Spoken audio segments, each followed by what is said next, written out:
उसके अंदर से कुछ बाहर निकल रहा है। तो फिलहाल डीमन स्लेयर में स्वॉर्ड्समिथ विलेज आर्क चल रहा है, जहाँ पर हमें तलवारबाजों का पूरा गांव देखने को मिलता है, या फिर तुम कह रहे हो कि तलवार बनाने वालों का गांव, जहाँ पर एक से बढ़कर एक तलवार बनाई जाती है।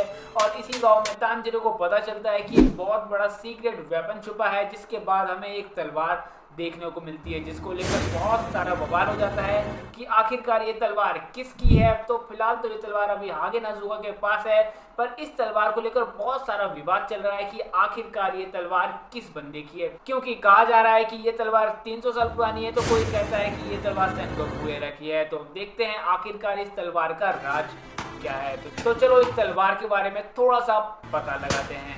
हमारे पूरे गांव में कारीगर तलवार बनाने में लगे हैं।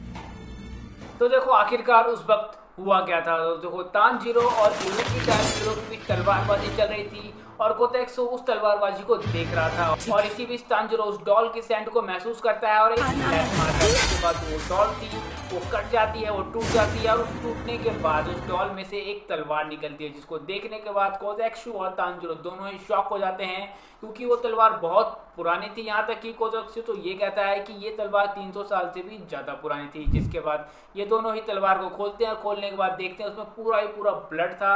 जिसके बाद एक वक्त दोनों के दोनों डर जाते हैं। तो आखिरकार ये तलवार किसकी थी। तो देखो इसको लेकर दुनिया भर में बहुत सारी थ्योरीज बनाई गई फैंस द्वारा, और इसमें से जो मेन 3 थ्योरीज हैं जो मैं तुम्हें आज बताऊंगा, इन्हीं में से कोई एक थ्योरीज में भी हो सकता है कि मर गया इस इंसिडेंट के लिए फिट बैठती हो। जिसमें से जो पहली थ्योरी है वो ये कहती है कि जो ये तलवार है वो दरअसल यूरिची की तलवार है, जिसे खुद यूरिची सुगुकु ने यूज किया करते थे, वही पावरफुल तलवार है। बट यहाँ पर भी एक विवाद उठ जाता है, क्योंकि जो यूरिची की तलवार थी वो हमें पास्ट में देखने को मिली थी, और उसमें बहुत ही अलग डिजाइन था। जहाँ उस तलवार में गोल्ड प्लेटेड नक्काशी का यूज किया गया था, तो वहीं जो उसका हैंडल था वो काफी ही डिफरेंट था इस तलवार से जो इस डॉल के अंदर मिली थी। पर कहा जाता है कि समय के साथ साथ तलवारों में बदलाव किया जाता है, और कई बार ऐसा भी होता है कि कई लोग इन तलवारों को चुरा लेते हैं, और उसके बाद यहाँ बहुत महारत से तलवारें बनाई जाती हैं। कीमती चीजें होते हैं उन्हें मार्केट में बेच दिया जाता है, जिसके बाद मजबूरन इन तलवारों का शेप बदलना पड़ता है।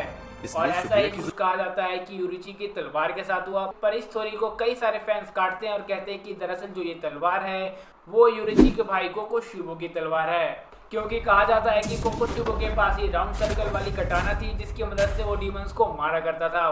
पर जब कोकोशिबो को डीमंस को मारते मारते डीमन बन गया, तो उसके बाद उसकी तलवार वहीं छूट गई। जिसके बाद जो एंसेस्टर्स थे उन्होंने उस तलवार को उस 300 साल पुरानी डॉल में रख दिया, जो बाद में एक सीक्रेट वेपन्स के नाम से जाना जाने लगा। बट यहाँ पर भी कई लोग इस थ्योरी को भी नकार देते हैं और कहते हैं कि जो ये तलवार है वो दरअसल 300 साल पुरानी तलवार नहीं है, दरअसल उससे भी पुरानी तलवार है, यानी सेनगोकू एरा की तलवार। यानी वो तलवार जिस टाइम तलवारों की क्वालिटी अपने चरम सीमा पर थी, और उस टाइम के जो तलवारबाज थे वो बहुत ज्यादा पावरफुल थे, उन्होंने इन तलवारों का यूज किया था, और वो तलवार हमें इस डॉल के अंदर देखने को मिलती है। और ये तीनों ही थ्योरी है इस तलवार को लेकर जो पूरे दुनिया भर में फैली हुई है कि आखिरकार ये तलवार है किसकी। बट जब हागे नाजुका इस तलवार को वापस रिस्टोर कर देगा, और जब ये तलवार तानजीरो को मिलेगी, तो मे भी क्या पता हमें बहुत सारे सीक्रेट इस तलवार के बारे में जानने को मिलेंगे।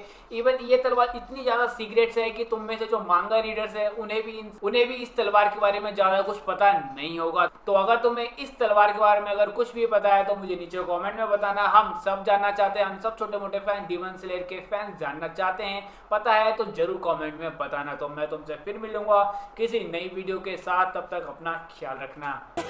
लगता तो ऐसा है कि ये 300 साल से भी ज्यादा पुराना है।